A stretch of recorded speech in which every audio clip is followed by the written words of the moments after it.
Magandang umaga po sa lahat ng tagapakinig ng programang Sa Panahon ng Pandemya.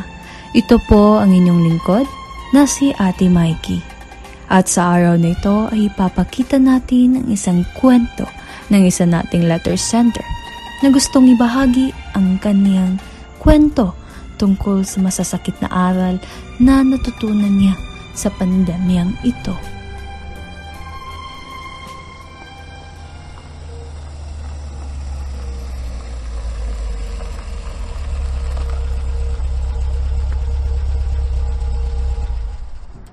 Girl, salamat. Hinatid mo pa ako. Susubukan kong pumasok sa bintana ng kwarto ko para hindi ako mahuli ng nanay ko. Oo nga sis, paano? 1 AM na. Di ba sabi ng nanay mo kanina, 11 PM ang curfew mo? Oo nga. Normally, tulog yan ng 10 PM. So, sana hindi ako mahuli. Sige girl, ingat sa pagiging akyat bahay gang. Thanks, girl.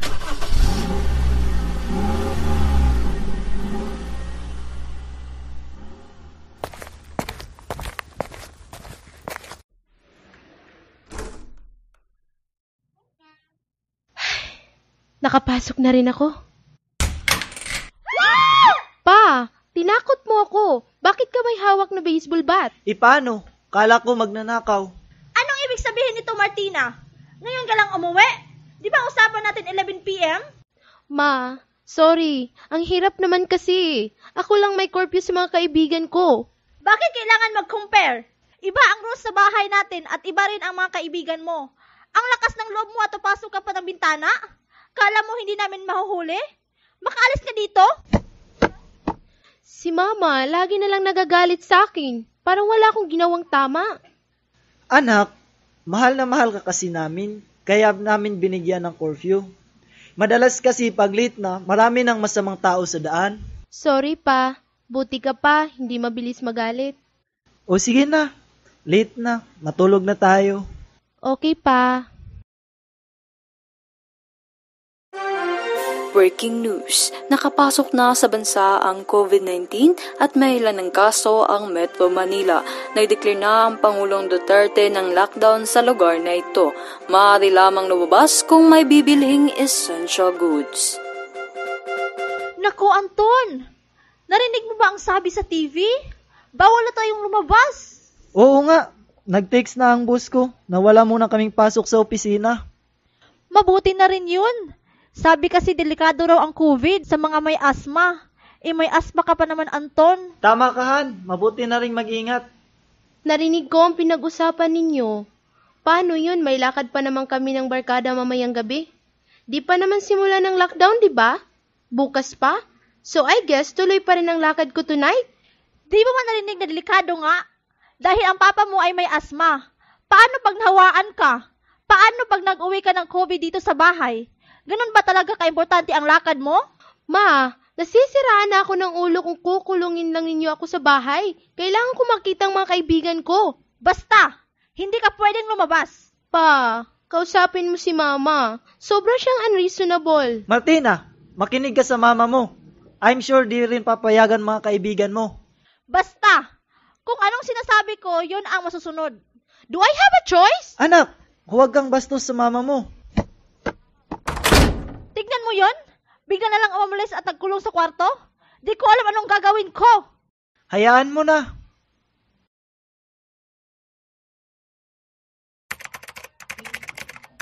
OMG!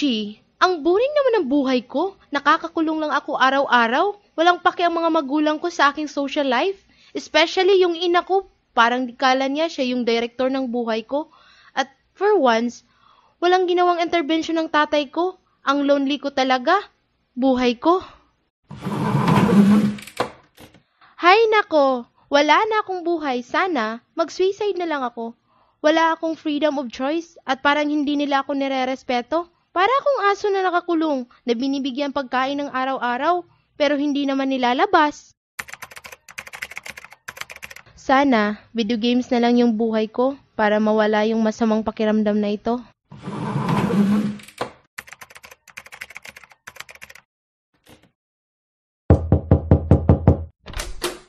Martina, Aalis lang muna ako para kumuha ng ayuda dyan sa may barangay.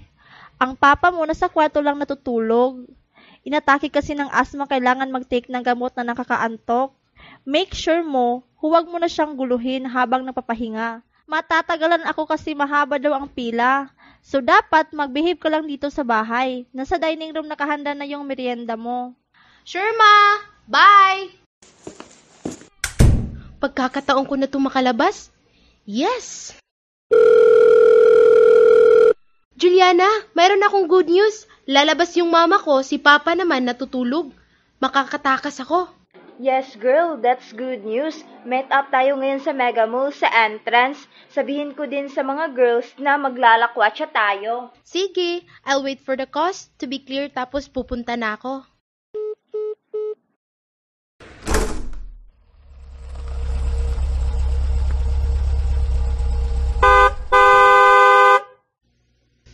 Oh, Juliana! Kumusta ka na? Long time no see, girl. Girl, parang it's been years since we've gone here. Girl, anyway, let's go in na, bago maghapon. Alright, quickly, bago mahuli tayo ng gwardya.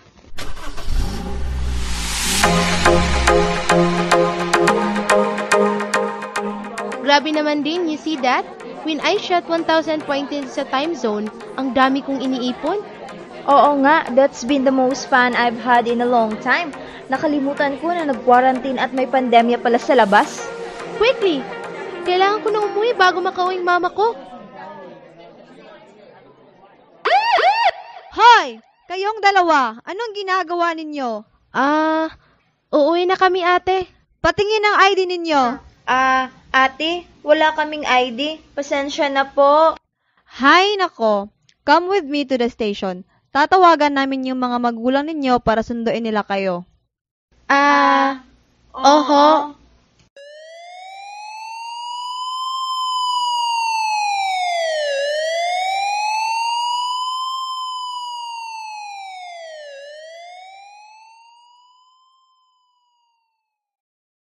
Every day sa bahay daming activities, kaya breakfast pa lang, give them champion energy. Milo breakfast every day, Milo breakfast every day. Help Champ start your day with a balanced diet, healthy lifestyle, and an energized, nutritious breakfast with Milo. May winning combination ng milk, champion energy nutrients, at Choco Multisarap. Milo breakfast every day, Milo breakfast every day. Helps you Champ start your day, Milo every day.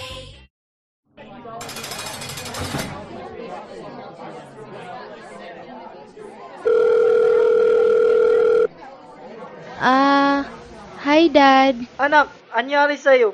Nasaan ka? Wala pa mami mo. Nandoon pa rin ata sa barangay. Pasensya na po, Dad. Lumabas ako habang lumabas si Mama. Papunta kami ni Juliana sa Mega Mall at nahuli kami ng pulis. Kailangan mo akong sunduin at bayaran yung bill. Pa, please, pick me up para di malaman ni Mama, please. Hay nako anak. Pupunta na ako dyan. Hintay ka na lang. Please anak, don't do anything bad na. Okay, Dad. Pasensya again.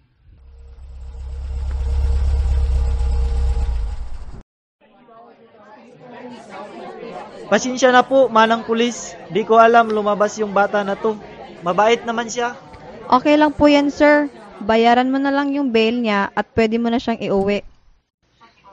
O Martina, halika na dito. Uwi na tayo. Pasensya na po ulit, Pa. Okay lang yan anak. Secret na lang natin ito. Di na natin paalam sa mama mo. Pero promise, di mo na uulitin ha.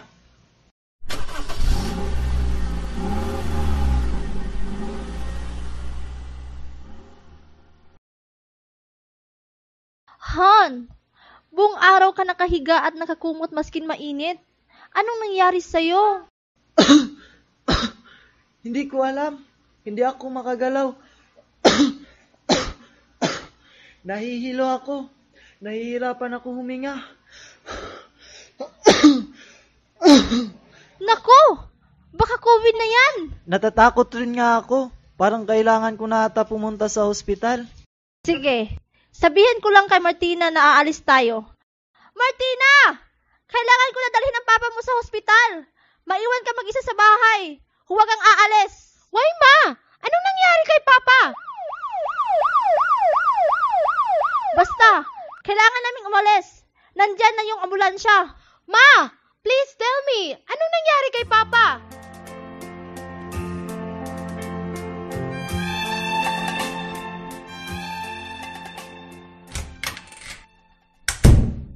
Martina, nakauwi na ako. Nagpa-subtest kami ng papa mo at nagpositive siya sa COVID. At dahil negative ako, di ako pwedeng magstay sa ICU. Di ko pwedeng samahan ng papa mo. Ang hirap, Martina. Ma, kawawa naman si Papa, nag-iisa. Hello? Sino to? Ma, sino yan? Ano po? Ma, ano yun? Patay na ang papa mo. What, Ma? What?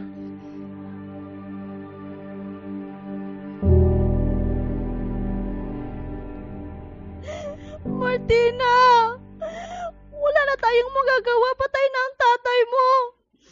Di ko ma-imagine isa siya namatay sa COVID. Paano na tayo? Di ko maisip paano siya nagka-COVID. Kasalanan ko ba yon? Dahil kinuha ko yung ayuda sa barangay? Nag-uwi kaya ako ng virus? Ma, di naman natin sigurado kung dahil ba doon kaya nagko-COVID si Papa. Pwede rin naman dahil sa mga nagde-deliver ng mga grocery natin. Hello? Sino po ito? Ito nga ho ang asawa niya. Ano po yun? Ha? Presinto? Kailan? Salamat sa pag-inform nyo. Pero patay na ang asawa ko. Namatay siya dahil sa COVID. Ma, bakit gulat na gulat ka? Ma, sino yun? Ano yun? DOH yung tumawag. Sinabihan na dapat tayong mag-quarantine at magpa-subtest. Dahil yung araw na pumunta kayo ng papa mo sa presinto, may 5 doon na positive sa COVID. Martina, ano yun? Kailan yun? Ma, I'm sorry. Mapapatawad pa kaya ni Bonnie ang anak? At ang pinakamahalagang tanong, mapapatawad pa kaya ni Martina ang sarili? Worth it ba talaga ang lakad? Abangan sa susunod na kabanata.